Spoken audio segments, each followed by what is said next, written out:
उद्धव बाळासाहेब ठाकरे पक्षाचे प्रवक्ते आणि त्याचबरोबर उद्धव ठाकरे यांचे वकील आपल्यासोबत आहेत जयेश वाणी सर.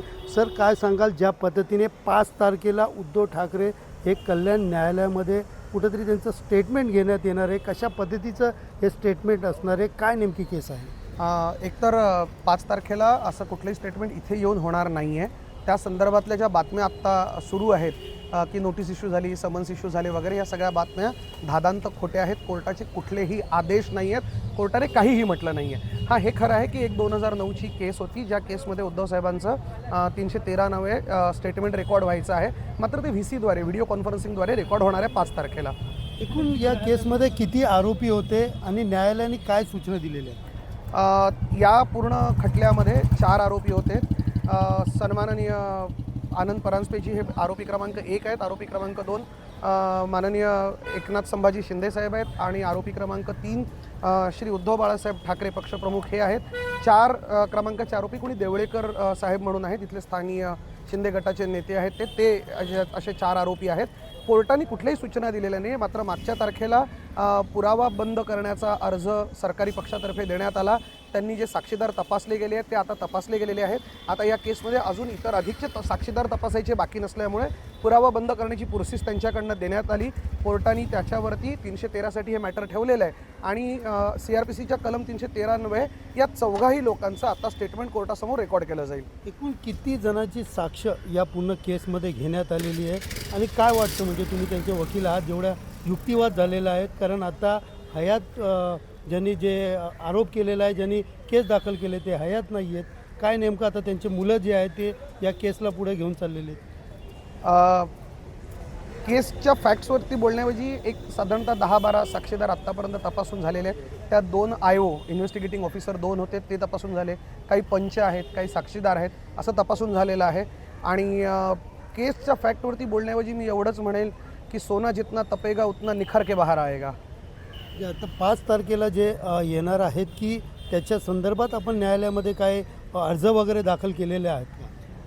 आम्ही आत्ता आरोपींच्या वतीने एक अर्ज दाखल केलेला आहे की या सगळ्या प्रकरणामध्ये जी 313ची प्रक्रिया आहे ती व्हिडिओ कॉन्फरन्सिंगद्वारे घेण्यात यावी, असा अर्ज दाखल आहे. आणि त्यानुसारच व्हिडिओ कॉन्फरन्सिंगनी त्यांचं आता 313 होणं अपेक्षित आहे.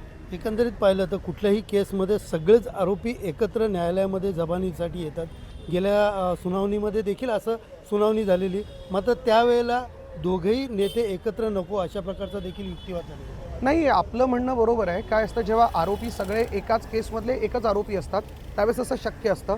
पण ज्यावेळेस प्रत्येक आरोपीच्या विरोधातली केस वेगळी केली जाते, ही पण एक न्यायिक प्रक्रिया आहे, तेव्हा सगळ्या आरोपींनी एकत्र येणं अपेक्षित नसतं. या खटल्यामध्ये सुद्धा नेमकं असंच झालेलं आहे की प्रत्येक आरोपीची केस जी आहे ती वेगळी केली आहे एक दुसऱ्यापासून. आरोप सेम आहेत, साक्षीदार सेम आहेत, चार्जशीट सेम आहे, पण केस प्रत्येकाची वेगळी केली गेलेली आहे.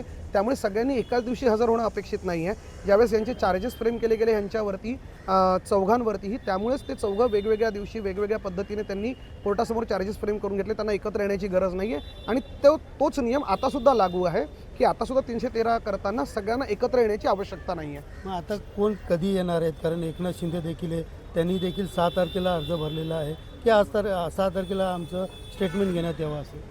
बघा, उद्धव साहेबही 5 तारखेला येणं अपेक्षित आहे आणि इतर आरोपी जे आहेत ते पण 6 तारखेला येणं अपेक्षित आहे. अर्थात त्यांनी कुठल्या आरोपींनी कधी यावं हे सांगण्याचा अधिकार त्यांच्या वकिलांचा आहे, तो काही माझा अधिकार नाही आहे आणि मला त्यात खरंच कल्पना नाही आहे. या केसच्या निकालाबाबत काय बोलाल? म्हणजे आता शेवटचा टप्पा आहे, तुम्ही ज्या पद्धतीने बोललेले आहेत आणि यांच्या स्टेटमेंटनंतर निकाल जो येणार आहे, काय वाटतं केवढं तथ्य या केसमध्ये आहे?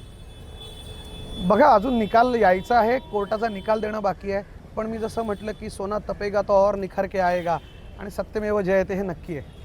एकंदरीत पाहिलं तर या संपूर्ण प्रकरणानंतर कुठेतरी VCचा अर्ज दाखल केलेला आहे.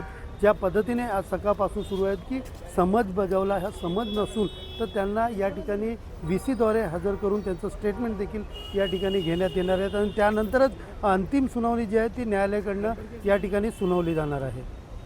कॅमेरा पर्सन निर्मल चेतनसह सुनील जाधव, TV9 मराठी, कल्याण.